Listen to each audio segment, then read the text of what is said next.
Nous allons voir comment il est important de conserver ce que nous avons reçu du Seigneur. Il y a des réalités. De la même façon qu'on reçoit du Seigneur, de la même façon on peut perdre. Recevoir quelque chose du Seigneur exige que l'on ait envie. Et conserver ce qu'on a reçu exige également que l'on ait envie. Dieu travaille avec ceux qui ont soif. Il dit tout est possible à celui qui croit. Il dit à Abraham, regarde, aussi loin que tes yeux peuvent voir, tu es possesseur. Et nous sommes héritiers de Dieu par Abraham et par Jésus-Christ notre Seigneur et Sauveur. Et ce que nous voulons, nous pouvons posséder au nom de Jésus-Christ. Mais de la même façon, lorsque tes yeux cessent de voir, tu peux perdre. Et lorsque tu cesses de considérer les voies du Seigneur, tu peux tout perdre. Aujourd'hui, je vais attirer l'attention sur quelque chose. La volonté de Dieu, c'est que nous puissions garder le capital de ce que nous avons reçu et que nous puissions fructifier. Ce que nous recevons, c'est une acompte. Et c'est notre engagement spirituel et notre soumission à l'autorité de la parole qui produit la foi suffisante dans les cœurs pour multiplier la compte que nous avons reçue. Par exemple, le Saint-Esprit que nous avons reçu, c'est le même qui a ressuscité Jésus-Christ des morts. Romains 8, verset 11. Mais la Bible nous dit que, bien que ce soit le même Saint-Esprit, c'est une acompte. Et c'est nous qui devons travailler à notre salut pour que le Seigneur Jésus-Christ nous trouve. Ça veut dire que tu as été équipé du Saint-Esprit, mais tu peux le perdre. Par contre, si tu gardes les regards fixés sur Jésus, et si tu t'attaches à la parole de Dieu étant le terrain sur lequel l'Esprit agit, l'Esprit va continuer à se révéler à toi pour t'amener de gloire en gloire. Sans la parole, tu ne peux ni maintenir ce que tu as, ni le fructifier. C'est Dieu qui donne. C'est le diable qui vole. Jean 10, 10. Il dit, Jésus est venu afin que les brebis aient la vie et qu'elles soient dans l'abondance. Le diable est venu pour voler, égorger et détruire. La destruction, c'est de faire disparaître, de peur qu'il n'y ait reconstitution. Les deux grands acteurs, c'est Dieu d'un côté et le diable de l'autre. Et le terrain sur lequel ils agissent, c'est toi. Nous sommes le théâtre. Nous avons vu qu'on doit résister au diable. Dieu lui-même rend le témoignage que parmi les hommes que tu allais balader là, il y a un. Au moins lui, un. Regarde dans les familles. Regarde dans les églises. Regarde le nombre de personnes qui sont réellement engagées. C'est une poignée. Et Dieu est au courant. Dieu aurait pu lui dire, est-ce que tu as remarqué mes enfants? Mais il dit, pendant que tu te promenais là, est-ce que tu as remarqué mon serviteur Job? Et il ajoute rapidement, il n'y a personne comme lui sur la terre. Ça veut dire, Alléluia. Les autres de mes enfants là, je ne peux même pas t'envoyer vers eux, tu vas les écraser. C'est un homme intègre et droit. C'est-à-dire, concentré. Il n'est pas distrait et il n'est pas dans le mal. Il est droit. Dieu attend la droiture. Parce que lui-même c'est un Dieu de droiture. La justice de Dieu, c'est sa droiture. Il dit, lui au moins, il n'est pas distrait. Il est intègre dans toutes ses voies. Donc, si tu reçois une bénédiction de l'Éternel, si tu n'es pas intègre, si tu n'es pas droit, tu vas la perdre. C'est pour ça qu'on se moque beaucoup des enfants de Dieu. On dit, ah, j'ai reçu ma guérison. Les gens disent, tu es sûr? Tu es vraiment sûr? Regarde, non, on ne dirait même pas que tu es guéri. Hein. J'ai même l'impression que tu es plus malade qu'avant. Je suis guéri. Vous voyez comment le diable parle? Mais fixe ton regard dans la parole de Dieu. Tu peux écouter un tel discours? Jamais. Le Saint-Esprit va toujours te dire, tu as été justifié. Ta foi t'a sauvé. Va de l'avant. Mais si tu tournes le regard, les gens te disent, tu es sûr? Est-ce que tu es sûr? Dieu parle de Job pourquoi? Dieu compte sur ses enfants pour faire connaître sa puissance. Qu'est-ce que Job avait fait pour que Satan l'évoque? pour que Dieu l'évoque. C'est parce que Dieu travaille avec ses serviteurs. Il dit, Satan, il y en a un. Celui-là, même si tu le touches, jamais il ne peut me régner. Il ne peut dire aucune parole mauvaise. Amen. Combien de personnes, enfants de Dieu, qui ont reçu les biens? Je te rappelle que Job était l'homme le plus riche d'Orient. Il avait une famille riche, du bétail, des enfants, des richesses. Il était fort riche. Donc, il avait tout pour attirer le regard de Satan. Mais ses yeux sont restés fixés sur le Seigneur. Ne pense pas que si tu as obtenu ton salut, tu seras indifférent devant Satan. Jamais. Satan ne va jamais te lâcher. Ne pense pas que si tu as obtenu une bénédiction familiale, Satan va te lâcher. Il ne va jamais te lâcher. Dans le mariage, jamais. Dans la famille, jamais. Dans le travail, jamais. Comme opérateur économique, jamais. Il va toujours rôder pour chercher. Il va laisser 99 pécheurs pour venir chercher le juste, un juste. Parce que Jésus laisse 99 justes pour aller chercher un pécheur. Satan est mauvais. Apocalypse au chapitre 12, versets 9 à 11. Je vais attirer ton attention.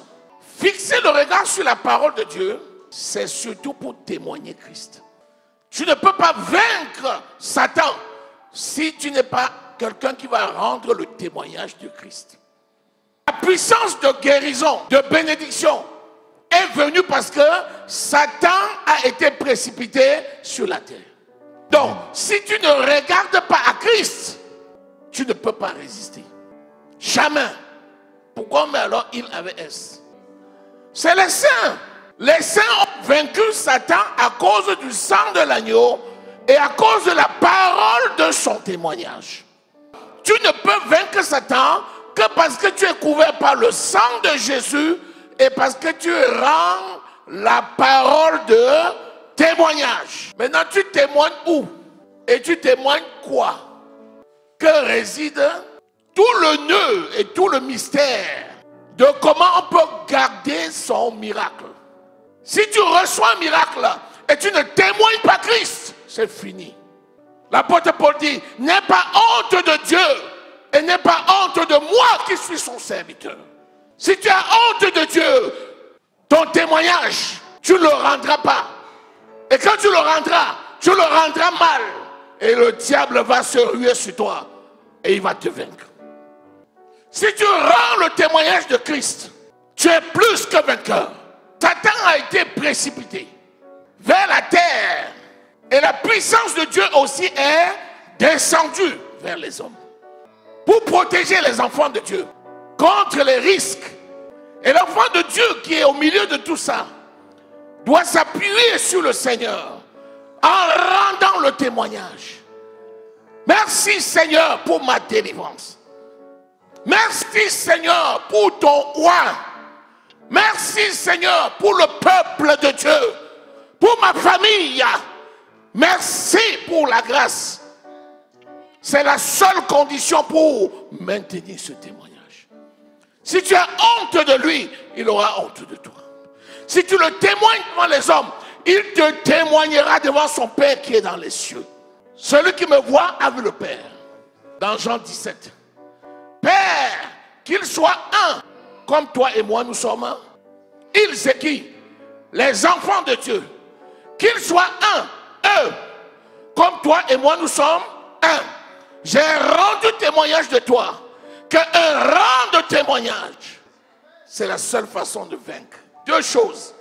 Le sang de l'agneau et la parole de témoignage. T'offrir comme une offrande parfaite pour un sacrifice parfait, c'est à ça que Dieu prend plaisir. Il parle de rendre grâce à Dieu, après il te dit d'obéir au conducteur.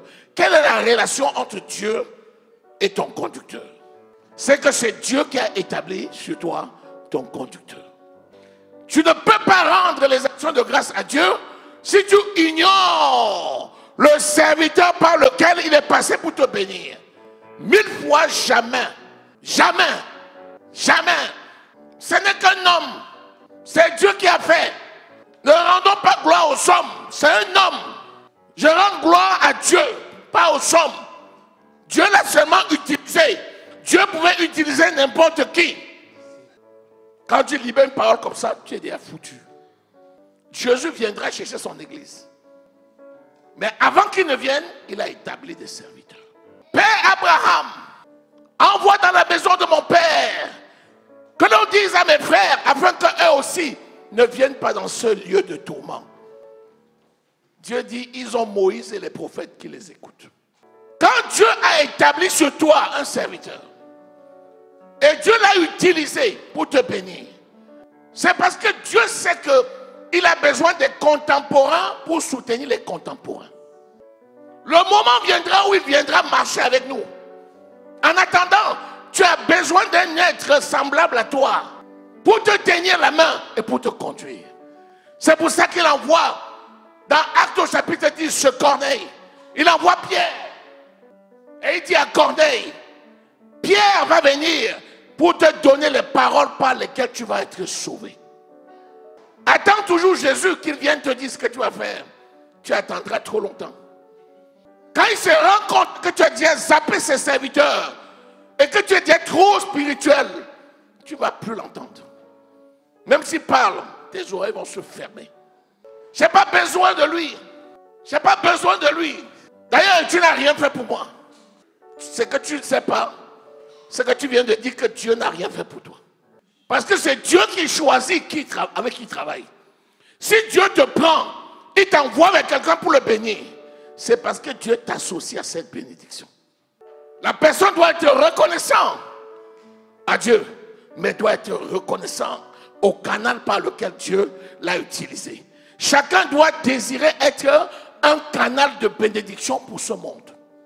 Ce qui ne vous serait d'aucun avantage, c'est lui qui veille sur ton âme. C'est ton pasteur qui rend compte à Dieu. Donc c'est lui qui fait le compte rendu. Donc si tu t'attaques à lui, ça ne te sera pas bénéfique. Il est qui? C'est même un faux pasteur. Tu as creusé un trou grave. Répands-toi. Il faut beaucoup prier pour l'église. Beaucoup. Parce que tout le monde est devenu spirituel. 2 Corinthiens chapitre 8. À partir du verset 1er. Ils se sont donnés à qui? Paul, toi tu es orgueilleux. Comment tu dis que les gens se sont donnés à Dieu et ils se sont donnés à toi? Si tu ne respectes pas l'homme que tu vois, comment peux-tu respecter Dieu que tu ne vois pas? Si tu ne te donnes pas au serviteur que Dieu a établi sur toi, comment peux-tu donner à Dieu que tu ne vois pas? Si tu ne peux pas dire merci Seigneur parce que tu m'as guéri, merci pour ton serviteur que tu as utilisé, parce que tu le méprises en tant qu'homme, quel Dieu à qui tu peux rendre des actions de grâce?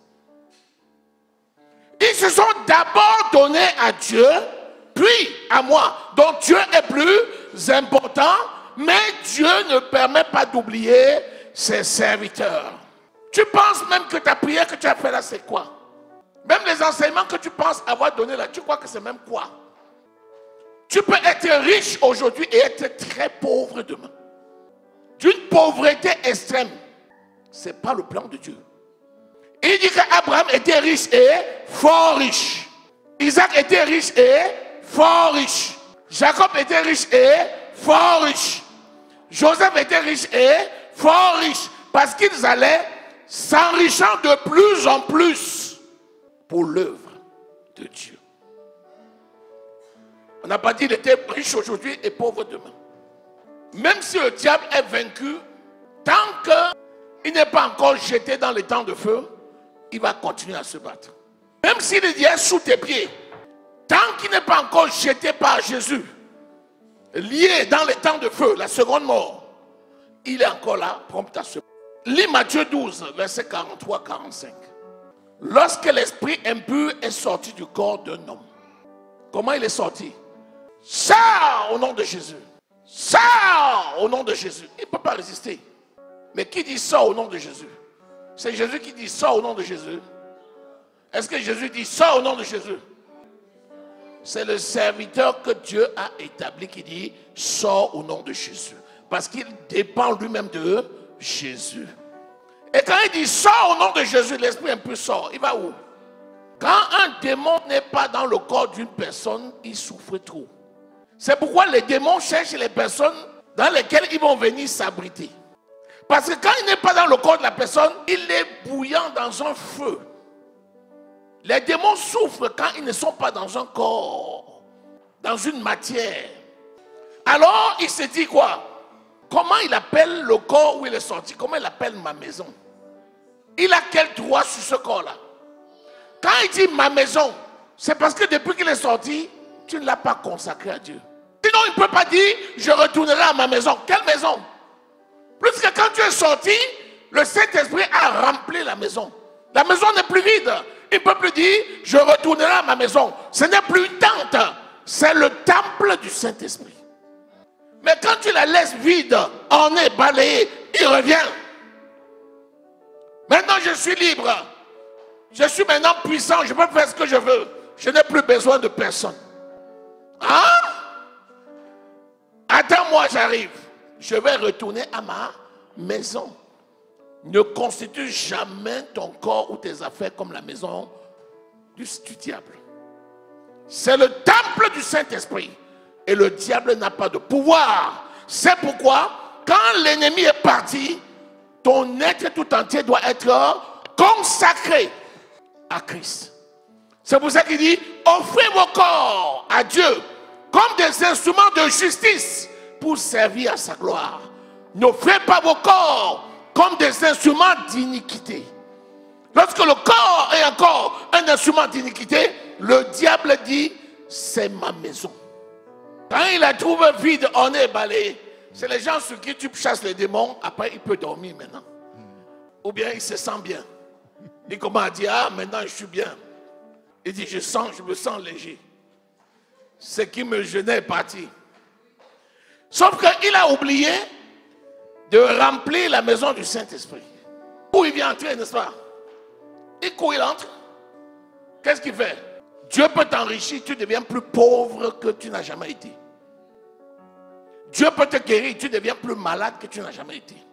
Il en sera de même pour cette génération méchante. Amen. Et c'est ce qu'on constate. Les gens n'ont plus la crainte de l'Éternel, ils obtiennent quelque chose et ils le perdent. C'est la parole qui délivre. C'est la parole qui libère. Amen.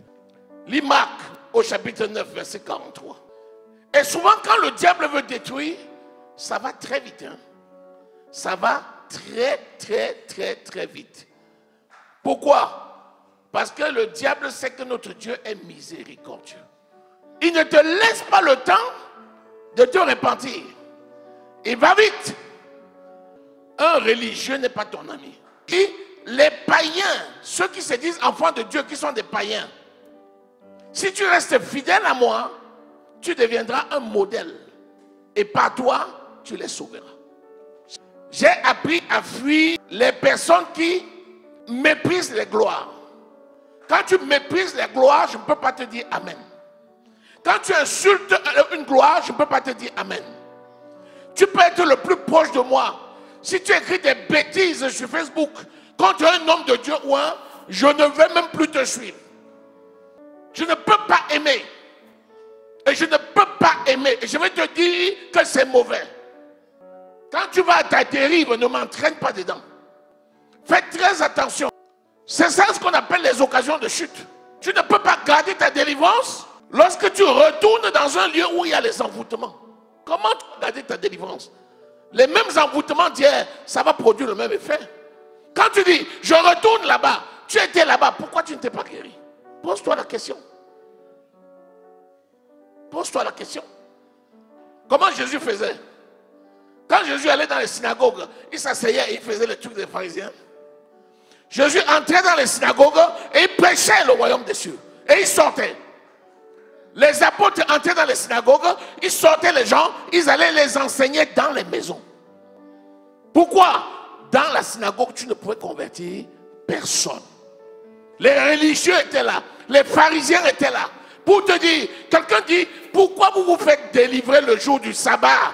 Vous avez les autres jours pour vous faire guérir. Alors que quelqu'un qui avait une main sèche venait d'être délivré. Prends ton lit, marche. Le gars dit à l'homme de Bethesda, ne prends pas ton lit, reste sur ton lit, c'est un jour du sabbat. Faites très attention.